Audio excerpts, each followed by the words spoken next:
Anthony here with you.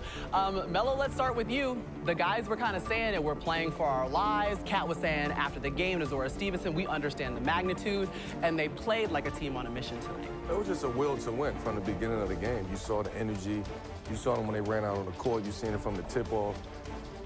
Those guys was locked in. I'm sure they got the message. I'm sure they heard all the noise over the past couple of days, and they understood what they needed to come do today. I thought the strategy was right today. They got it right throughout the whole game.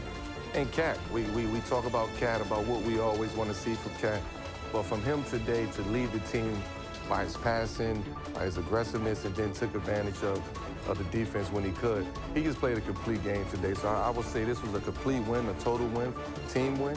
But Cat really led us tonight. Yeah, first time he's got a triple-double in a playoff game, so huge for Cat, certainly in this one, BC. But he was dominant from the beginning. He was aggressive in his playmaking. Yes, particularly when Brunson goes out, we were sitting there saying, this is Cat's time to shine and do his thing, and he did just that. He dominated.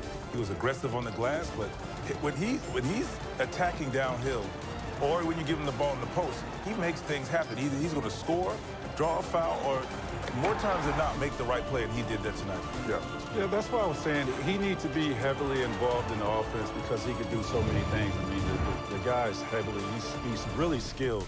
But I think overall as a team, I think in that locker room before pregame or in pregame, I think they said, let's be physical, right? Let's put the onus on the referees to see how they dictate and call this game. And they got the benefit of the whistle today because they were extremely physical.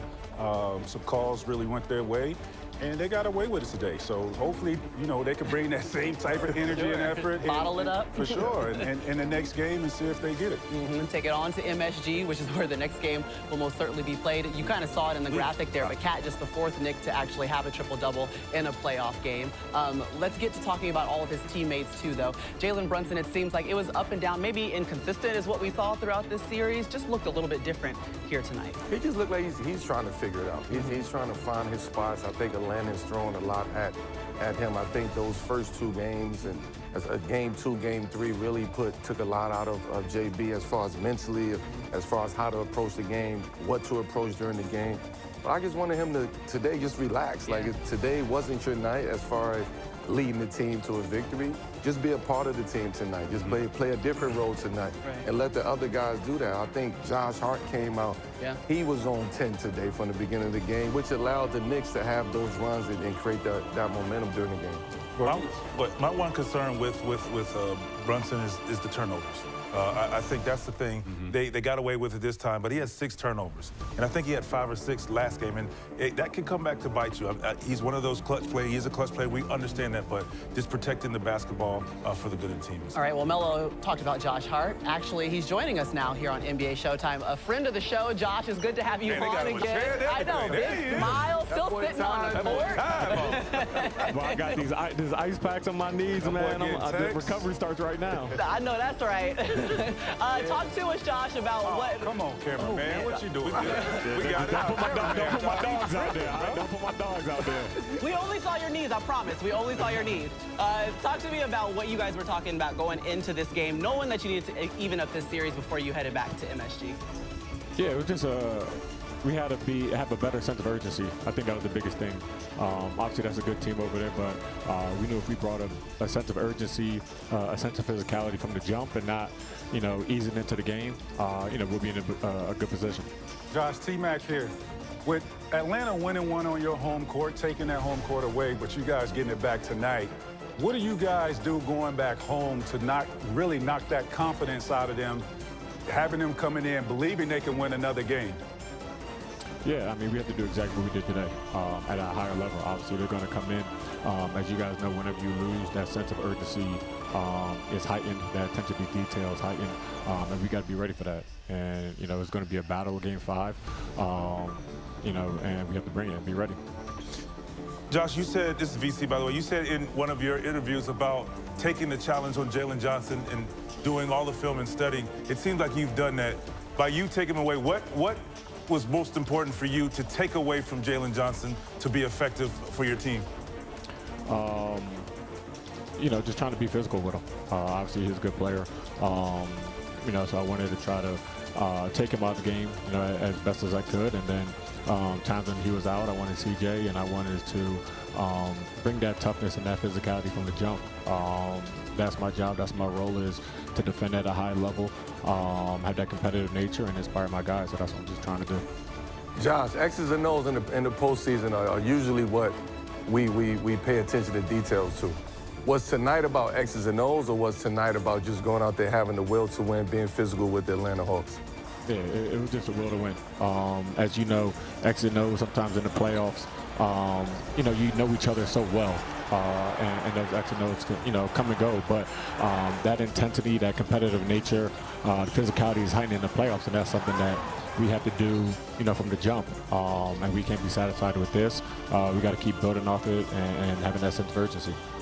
All right, Josh, last time we had you on, you were talking about, like, you're the old guy, and so you got the ice on your knees now. Okay, what is the rehab the rest of the day looking like? Are you the last one on the bus like Melo used to be, or? What happens next? You better have some board on when he get home. Right? Hey, man, I haven't drank any wine in a little while, man. I need that recovery, so I ain't gonna drink no wine, man. I'm gonna get home. I'm a sauna, ice, red light. I got all that stuff at the house.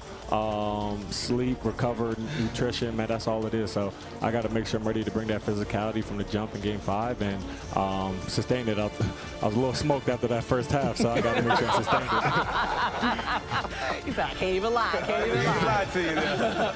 All right, appreciate it. That's Josh Hart, the heart of the garden. That's what you'll see him playing next. Back home, baby, yeah. back home. Appreciate it. Tied Yes, sir. it all up in the series, 2-2. Josh Hart, he had 10 points, like you said, very physical, brought the defensive intensity that the Knicks needed. But let's get back to what we saw from Carmelo, and we talked about the triple-double, but really all night long looking to make plays in every way that he could. Well, I also thought that, well, tonight they did a great job with putting Cat kind of in that joker position, right? And that delay spot right there at the top of the key, because passing don't get enough credit. He's able to see the whole floor. He know he got a mismatch right now, but they running a flex offense right now. The Knicks ran a flex offense, pin downs, cross screens, and Cat is able to see that tonight. He made some great passes, obviously had a triple-double today, but just his total game. The passes opened up everything for him. As you can see, he stepped right into this three. The game just came to him, I don't want to say easy, but it was lots of fluidity today with Cat's game, where he didn't have to think too much. He didn't have to make plays or force plays. He just let the game come to him. He made the right plays. When somebody was open, he gave it to him. When it was his time to shoot, he shot. And then it was his time to go get a basket and get going. He did that as well. So this was a complete game for Cat tonight. The Knicks also forcing 21 turnovers, just wanted to get that in, and they scored 19 points off of those Hawks miscues. That helped certainly on the defensive end for them. VC, you had something? No, there's their points in the paint. By him getting into the paint, by him making plays, playing through him, like you said, it opens up everything for him. They were able to get the three-point shot working, but then he's being patient. When he wanted to take the ball off, or take his guy off the dribble, he did that, draw fouls, get buckets. So that is a formula that I think they're going to need to take into Game 5. Yeah, all right. Well, after back-to-back wins for Atlanta, one in MSG and one in Atlanta, they dropped this game to the Knicks. Quinn Snyder, head coach of the Hawks, stepping up to the podium to address the media.